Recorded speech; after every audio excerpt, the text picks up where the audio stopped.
தேவன்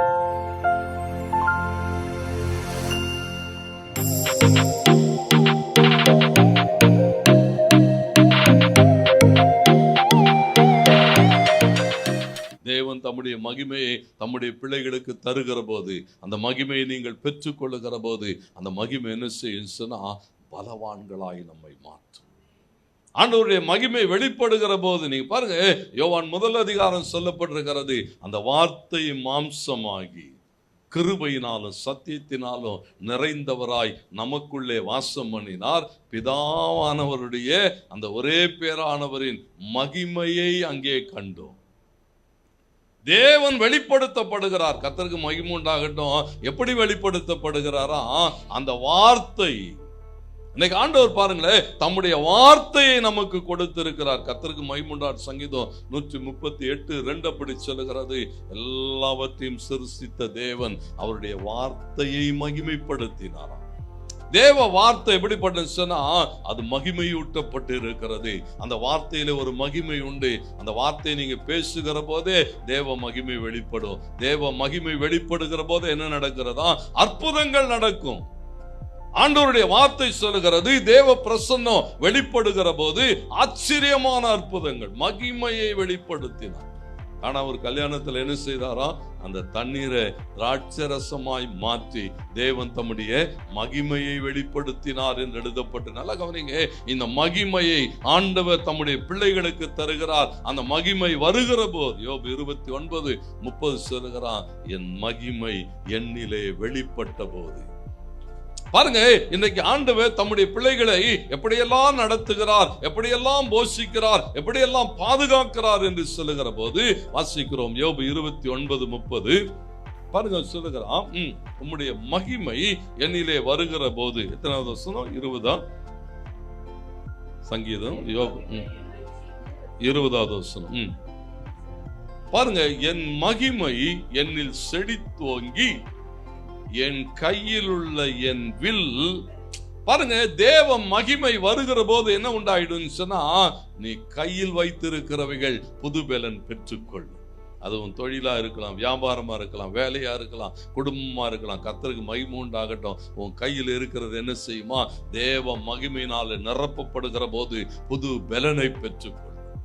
ஆண்டவர் தம்முடைய மகிமையை தம்முடைய பிள்ளைகளுக்கு அனுப்புகிறார். கர்த்தருக்கு மகிமை. அதனால்தான் ஏசாயா சொல்லுகிற போது, ஏசாயா 60 வாசிக்கிறோம், எழும்பி பிரகாசி உன் ஒளி வந்தது. கர்த்தருடைய மகிமை உண்மையில என்ன செய்கிறதா? உதிக்கும். ஆண்டவருக்கு மகிமை உண்டாட்டம். அந்த தேவ மகிமை உதிக்கிற போது, அடுத்த அதிகாரத்தில் சொல்லுகிற போது சொல்லுகிறார், கர்த்தருடைய மகிமை உண்மையில் உதிக்கிற போது கர்த்தருடைய வாய் சொல்லுகிற புது நாமத்தினாலே நீ அழைக்கப்படும். பேரை மாத்துவார். ஆண்டவருக்கு மகிமை உண்டாகட்டும். இதுவரைக்கும் இருந்தவைகள் அல்ல, கர்த்தருடைய மகிமை வெளிப்படுகிற போது, கர்த்தருடைய மகிமை நமக்கு தரப்படுகிற போது, இது வரைக்கும் இருந்த எல்லா பேரை கர்த்தர் மாற்றி, இனி நீ எப்படி அழைக்கப்படுவாயா? தேவனாலே ஆசீர்வதிக்கப்படுகிற நிலைமையில அழைக்கப்படுவார். ஏன்னா தேவன் தம்முடைய பிள்ளைகளுக்கு என்ன செய்கிறாரா? தம்முடைய மகிமையை அனுப்பி கொண்டே இருக்கிறார். அந்த மகிமை கடந்து வருகிற போது என்ன செய்கிறதா? எல்லாவற்றையும் தாண்டி ஜெயிக்க வைக்கிறது. ஆண்டவருடைய பிள்ளைகளாக ஒவ்வொரு நாளும் நாம் என்ன செய்ய முடியுமா? அதை பெற்றுக்கொள்ள வேண்டும். கர்த்தருக்கு மகிமையாக வேதம் சொல்லுகிற என்னோடு கூட உபாகமம் 33:29 வாசிக்கிற போது பாருங்க, ஆண்டவர் சொல்றாரு, இஸ்ரவேலே நீதான் ஆசீர்வதிக்கப்பட்டவன். தேவனால ரட்சிக்கப்பட்டவங்களே, நீங்க தான் எப்படிப்பட்டவங்களா? ஆசீர்வதிக்கப்பட்டவர்கள். உங்களுக்கு ஒப்பானவர் ஒருவரும் இல்லை. தேவ பிள்ளைகளுக்கு ஒப்பானவர் ஒருவரும் இல்லை. ஏன்னு சொன்னா, உள்ளே ஒருவர் இருக்கிறார், அவரை ஒருவனோடும் ஒப்பிட முடியாது. ஏன்னா இந்த உலகத்தில் இருக்கிறவனிலும் உள்ளே ஒரு தேவன் இருக்கிறார். ஒப்பிட முடியாத மாட்சிமை பொருந்தினவர், ஒப்பிட முடியாத வல்லமையுடையவர், ஒப்பிட முடியாத மகிமை நிறைந்தவர். ஒவ்வொரு நாள் அவர் நமக்குள்ளாக இருக்கிற போது இங்கே சொல்லப்பட்ட, இஸ்ரவேலே நீ பாக்கியவான், கர்த்தராலே ரட்சிக்கப்பட்ட ஜனமே, உனக்கு ஒப்பானவன் யார்? தேவன் என்ன செய்வாரா? உனக்கு உதவி செய்கிறவராய் கடந்து வருவார். அந்த மகிமை எப்படி இங்க வெளிப்படுகிறதா? ஒரு பட்டயமாய் உனக்கு கொடுக்கப்படுகிறது. சத்துருக்கள் வருகிற போது ஆண்டவருக்கு மகிமை உண்டாட்டம். அந்த பட்டயம் என்ன செய்யுமா? காரியமாற்றும். யோபு சொல்றான், என் கையில் இருக்கிற வில் புது பலன் கொண்டது. தேவனுக்கு மகிமை உண்டாகட்டும். அந்த போர் ஆயுதங்கள் என்று பவுல் எழுதுகிற போது சொல்கிறான், அந்த வசனமாகிய பட்டயம் இங்கே மகிமையின் பட்டயமாய் நம்முடைய கரங்களிலே கொடுக்கப்படுகிற போது உன் சத்துருக்கள் உனக்கு இச்சகம் பேசி அடங்குவார்கள், அவர்கள் மேடுகளை விதிப்பார். 26:19 வாசிக்கிற போது அங்கே சொல்லப்பட்டிருக்கிறது, அந்த மகிமை வெளிப்படுகிற போது ஆண்டவர் உன்னை எப்படி வைப்பாரா?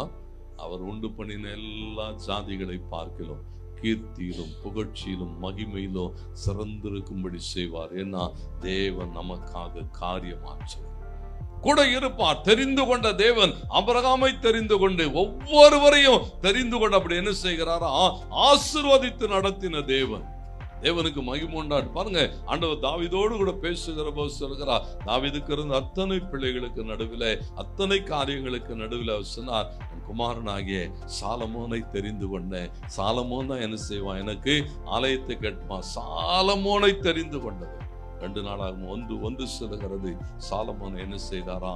எல்லாரும் காணத்தக்கதாக ஒரு மேன்மையான இடத்துல வைத்தான். அவனை போல ஒரு மேன்மையான ஒரு அரசன் இல்லை என்று சொல்லுகிற நிலைமையில கர்த்தர் அவனோடு கூட இருந்து என்ன செய்தாரா? அவனை மிகவும் பெரியவனாக்கினார் என்று எழுதப்பட்டு.